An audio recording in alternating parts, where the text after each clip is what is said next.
প্রকৃতি তার হিসাব চুকিয়ে দেয় সুদে আসলে। আসসালামু আলাইকুম ভিউয়ার্স।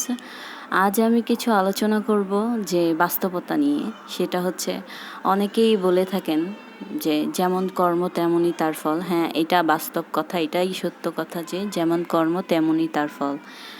আপনি যা করবেন আপনার কর্ম ভালো হোক, ভালো হলে তো ভালো ফেরত আসবে ডাবলে, আর খারাপ হলে ডাবলে খারাপই ফেরত আসবে। তো আপনি যদি অন্যের ভালো করেন, আপনারও এক সময় আল্লাহ তাআলা কার দ্বারা ভালো করাবেন। অবশ্যই এটা সত্য কথা। জীবনে আমরা অনেক কিছুর মুখোমুখি হই, সত্য মিথ্যা উভয়ের মুখোমুখি হতে হয় আমাদের। তো বাস্তবে এক পলকে দেখে অনেকে বুঝতে পারে না যে কোনটা সত্য কোনটা মিথ্যা, যেহেতু অনেকেই মিথ্যাটাকেই সত্যভাবে উপস্থাপন করে, এভাবেই উপস্থাপন করে মনে হয় সে সত্য বলছে। তো যিনি মিথ্যা বলছে সে হয়তো জানে না যে এক সময় না এক সময় তার মিথ্যাটা ধরা পড়বেই। তো যারা যারা মিথ্যা বলেন তারা অবশ্যই সতর্ক থাকবেন, কারণ মিথ্যা কখনোই স্থায়ী হয় না। সত্য কিন্তু চিরস্থায়ী, মিথ্যা ক্ষণস্থায়ী। এটা মাথা রাখবেন। আপনারা খারাপ করলে খারাপ ফল পাবেন, এটাই বাস্তবতা আর এটাই নিয়তি।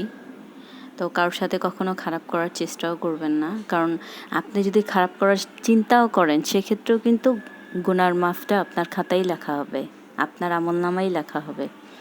আপনি যতটা খারাপ করবেন আপনার আমলনামায় লেখা হবে। হ্যাঁ, আপনি একজন প্রিয় মানুষের জন্য মিথ্যা বলছেন বা কোনো খারাপ কাজ করতেছেন, এই যে প্রিয় মানুষটা কিন্তু আপনার সাথে কবরে যাবে না। প্রিয় মানুষ কেন, কোটি কোটি টাকা থাকলেও আপনার সাথে কোটি টাকা ধন সম্পদ অর্থ সম্পদ কিছুই যাবে না। আপনার সাথে আপনার নেক আমল যাবে, বদ আমল যাবে। আপনি যদি খারাপ করে থাকেন আপনার সাথে খারাপ আমলটাই যাবে। তো প্রিয় মানুষ এই এহকালের জন্য থাকবে, পরকালে কেউ যাবে না। প্রিয় মানুষ আপন মানুষের জন্য কখনোই, হ্যাঁ আমরা চেষ্টা করি আপন মানুষকে ভালো রাখার জন্য, অনেক সময় মিথ্যা বলে ফেলি, কিন্তু এটা থেকে বিরত থাকাই উত্তম। কবরে আমাদের একাই যেতে হবে, আমরা চেষ্টা করব ভালোটা নিয়ে যাওয়ার জন্য।